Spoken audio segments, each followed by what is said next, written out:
Hello बच्चों। बेटा आज हम पाठ एक वह चिड़िया जो कि केदारनाथ अग्रवाल जी ने लिखी है उसकी हम प्रसंग व्याख्या करेंगे। तो पहले हम पद्यांश को पढ़ लेते हैं। वह चिड़िया जो चोंच मारकर दूध भरे जुंडी के दाने रुचि से रस से खा लेती है, वह छोटी संतोषी चिड़िया नीले पंखों वाली मैं हूँ, मुझे अन्न से बहुत प्यार है। तो बेटा दूध भरे जुंडी के दाने क्या होते हैं? दूध से भरे हुए होते हैं। इसका अर्थ हुआ दूध से भरे हुए। जुंडी बोला गया है जौ को। जौ और बाजरे की बालियां होती हैं, उसे हम जुंडी बोलते हैं। बाजरा भी अनाज होता है। तो इसमें रुचि होती है इच्छा। शब्दों के अर्थ भी हम साथ साथ में जानेंगे। तो इसमें एक छोटी सी चिड़िया का वर्णन किया गया है। तो इस चिड़िया को अनाज से बहुत प्यार है। तो पहले हम इसका प्रसंग जान लेते हैं। ये पंक्तियां हमारी हिंदी की पाठ्य पुस्तक किशोर भारती भाग 1 में से ली गई हैं। इस कविता का नाम वह चिड़िया है और इस कविता को कवि श्री केदारनाथ अग्रवाल जी ने लिखा है। इस कविता में कवि ने एक छोटी सी चिड़िया के खान पान और उसकी रुचियों के बारे में बताया है। तो व्याख्या हम इस प्रकार करेंगे।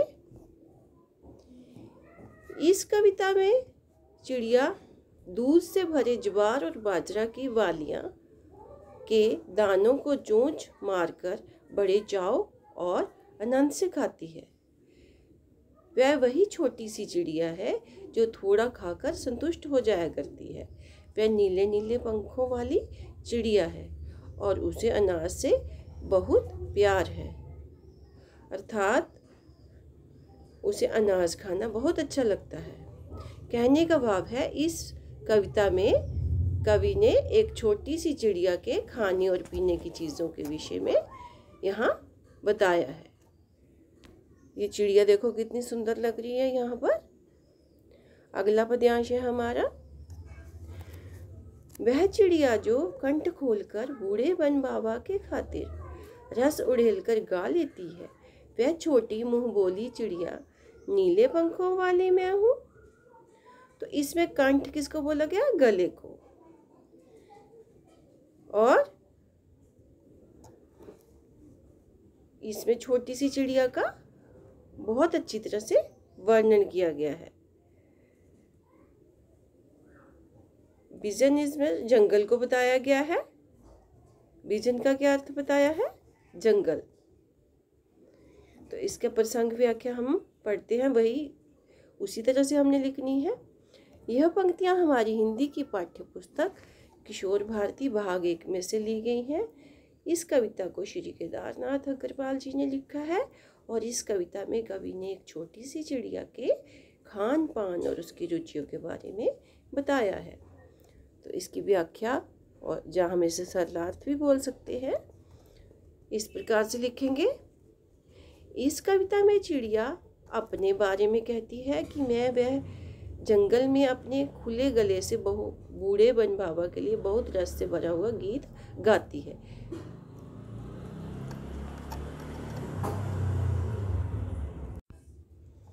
वह अपने गीत में अपने हृदय का सारा रस डाल देती है। वह कहती है वह वही छोटी चिड़िया है जो अपने आवाज़ से सबके साथ संबंध बना लेती है। वह नीले नीले पंखों वाली है और उसे जंगल से बहुत प्यार है।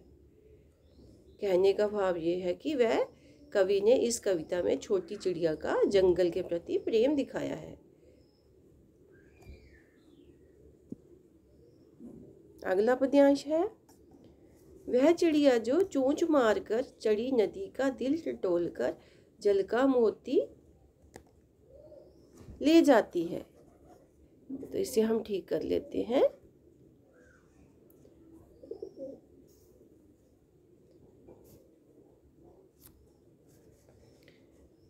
जल का मोती ले जाती है, नीले पंखों वाली मैं हूँ। वह चिड़िया जो चोंच मारकर चढ़ी नदी का दिल टटोल कर जल का मोती ले जाती है, वह छोटी गर्वीली चिड़िया, नीले पंखों वाली मैं हूँ, मुझे नदी से बहुत प्यार है। तो इसमें भी हम क्या करेंगे, उसी तरह से प्रसंग लिखेंगे। यहाँ पर टटोलना बताया गया है, ढूंढना। ठीक है, किसी चीज़ को ढूंढना होता है टटोलना। गर्वीली होती है बहुत गर्व करने वाली, गर्व करने वाला जो चीज़ है उसको गर्वीली बोलते हैं। इस चिड़िया को नदी से बहुत प्यार है। छोटी सी चिड़िया है, उसके नीले नीले पंख है। तो इसकी प्रसंग व्याख्या भी वैसे ही हम लिखेंगे। ये पंक्तियाँ हमारी हिंदी की पाठ्य पुस्तक किशोर भारती भाग 1 में से ली गई हैं। इस कविता का नाम वह चिड़िया है। इस कविता को कवि श्री केदारनाथ अग्रवाल जी ने लिखा है। इसमें कवि क्या कहता है, कवि ने छोटी सी चिड़िया के खान पान और उसकी रुचियों के बारे में बताया है।